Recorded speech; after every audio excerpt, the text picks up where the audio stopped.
네, 안녕하십니까. 2026년 2월 4일입니다. 금일 코스피 시장은 전 고점을 살짝 아주 가까스로 돌파하는 양봉의 캔들로 마감을 했고요. 코스닥은 전 고점을 돌파하진 못했지만 어쨌든 이틀 연속 양봉으로 마감을 했습니다. 앞으로 40분 있으면 35분이네요. 미장이 개장을 합니다. 자, 코스피의 수급을 보통 이제 수량으로 볼 수도 있고, 그 다음에 보유 금액으로도 볼 수가 있는데요. 저는 이제 수량보다는 보유 금액이 더 중요하다라고 생각을 하고 있습니다. 왜냐하면 보유 금액이라는 것은 어떤 의미를 갖느냐면 전체 시장의 시가총액 대비 비중이 얼마나 몇 프로를 차지하고 있는지 나타낸 지표가 바로 외국인의 보유 금액입니다. 국내에 보유한 주식, 채권 등 금융자산의 총액을 시가총액 대비 비중이 몇 프로인지 나타낸 지표입니다. 좀 이상한 게 제가 언젠가 환율을 말씀을 드리면서 환율이 하락하는 대비 주식시장의 흐름을 보고 오히려 환율이 원화 가치가 좋아지면 외국인들은 본인들이 투자한 애초에 바꿨던 주식을 사기 위해서 바꿨던 원화를 팔고 달러로 환전을 할 것이다 라고 말씀을 드렸고, 환율이 하락하면 오히려 외국인이 나갈 수도 있다 라고 제가 언젠가 설명을 드린 적이 있었는데요. 환율이 하락하는 시점과 좀 비슷하게 보유 비율이 하락하고 있습니다. 외국인의 보유 비율이 하락하고 있다. 26일부터 환율은 하락하기 시작했고 28일부터 주가는 약간 올라가는데 외국인이 전체적인 코스피 시총에서 약간은 반대로 가고 있는 모습을 보이고 있다는 것을 확인할 수가 있습니다. 그 사이 개인은 비중을 아주 많이 늘렸고요. 이틀 동안 좀 뺀 흔적은 보이지만 이 자체를 기관이 땜빵을 했다. 기관도 역시 외국인처럼 보유 비율을 줄이다가 개인과 반대로 마치 뭔가를 떠받치듯이 외국인과 개인이 보유 금액을 줄일 때 기관이 뒷받침을 했다. 그래서 저는 모르겠습니다. 지금 사실 제가 시장을 이길 생각도 없고 시장에 도전할 생각도 추워도 없고요. 그렇다고 해서 시장을 무시할 생각은 더 없습니다. 더 없습니다. 시장을 무시할 생각은 없는데 자꾸 이런 상황들이 머릿속에서 맴도니 섣불리 판단이 서지가 않네요. 네. 앞으로 이제 30분 남았죠? 대략 30분 남았는데 금일 미장의 움직임이 굉장히 또 중요하고, 엔비디아는 지금 상당히 지금 좋지 않은 모습으로 계속 전 세계에서 가장 시가총액이 높은 엔비디아는 계속 좋지 않은 모습으로 움직이고 있고, 장 전이지만 뭐 메타나 뭐 테슬라, 애플, 그 다음에 TSMC 등등이 뚜렷하게 반등의 기미를 보이고 있지 않습니다. 그래서 물론 새벽 4시까지 장을 계속 장이 돌아가겠지만 또 초반이 굉장히 중요하다. 그래서 미장을 일단 저는 11시 반부터 개장하니 살펴보아야만 하겠습니다. 그리고 좀 더 제 판단에 좀 도움이 되는 그런 추세가 나오는지 확인을 해봐야만 하겠습니다. 자, 개인적으로 올해는 조선주가 좀 괜찮지 않을까 그런 생각이 듭니다. 지금 조선 3사의 그 수주 잔고라든지 그 다음에 예상 영업 이익이 물론 25년도 거를 보고 비교를 해봐야 되겠지만 매출과 예상 영업 이익이 25년도와 아직은 정확히 실적이 나오지 않은 상태이기 때문에 얼마나 이제 더 높게 예상을 했는지는 비교 대상이 없기 때문에 판단할 수 없지만 기본적으로 이제 수주 잔고가 꽤나 많습니다. 꽤나 높다. 대표인 HD 현대중공업은 42조, 삼성중공업은 35조, 하나오션은 36조. 저는 이 세 개의 주식 어떤 걸 사더라도 올해는 괜찮을 것이다라는 생각이 듭니다. 특히나 이제 미국 연준이 금리를 저는 내릴 가능성이 충분히 있다고 판단이 되는데요. 그게 5월쯤 이루어질 수도 있고요.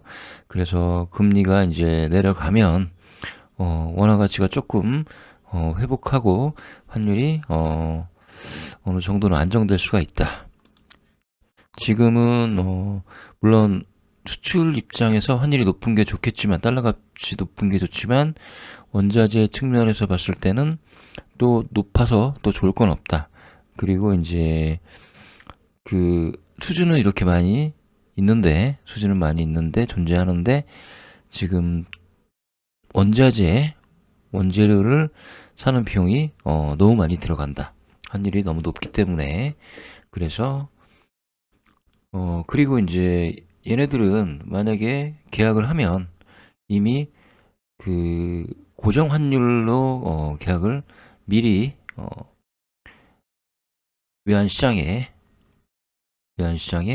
그 계약에 대한 내용을 팔았겠죠. 그러니까 환율이 오르든 말든 미래에 불확실한 그런 상황을 얘네들은 예측할 수가 없기 때문에 시장을 예측할 수가 없기 때문에 고정 환율로 이미 정해놓고 진행했을 것이다. 그러니까 한 번에 돈을 받는 게 아니죠. 이런 수주 잔고들이 한 번에 돈이 되는 게 아니고 계속 지속적으로 돈이 들어오는데 그때마다 환율의 변동성 때문에 금액이 틀려지는 것이죠. 그래서 애초에 계약을 할 때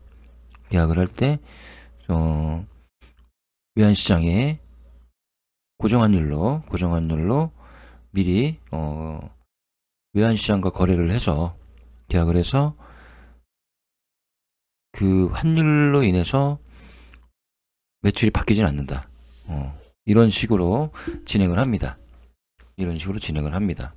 그래서 결국에는 이제 원자재는 미리 어떻게 대처를 할 수 없기 때문에 원자재는 환율이 올라가면 좋지가 않죠.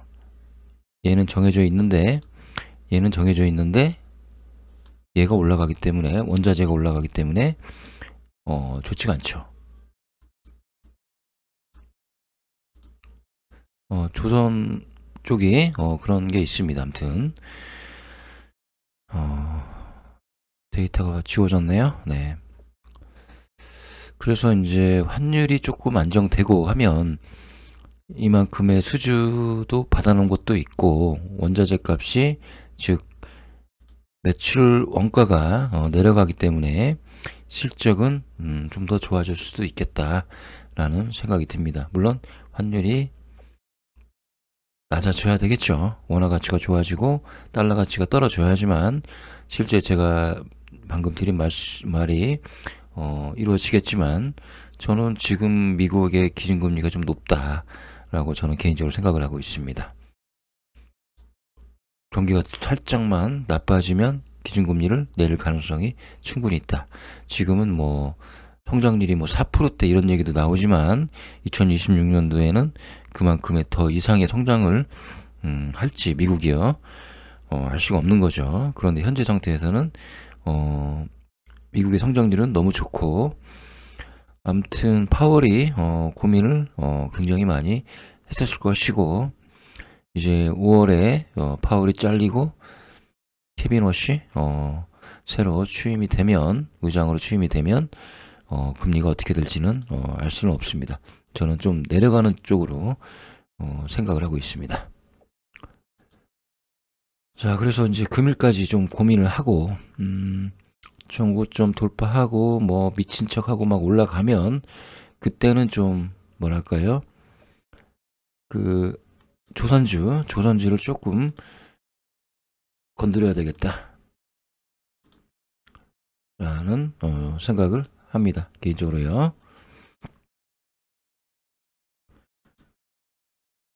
하나오션 눌림목이죠.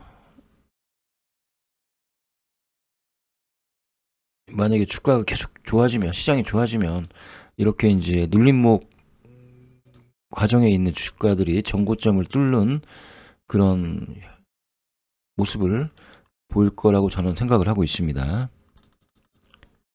이미 올라간 뭐 삼성전자, 뭐 SK 하이닉스 등은 더 치고 올라가기에는 부담을 충분히 가질 수 있고, 이렇게 삼성중공업 눌림목, 정배열의 눌림목, 그 다음에 HD 현대중공업 정배열의 눌림목에서 단등을 하고 있죠.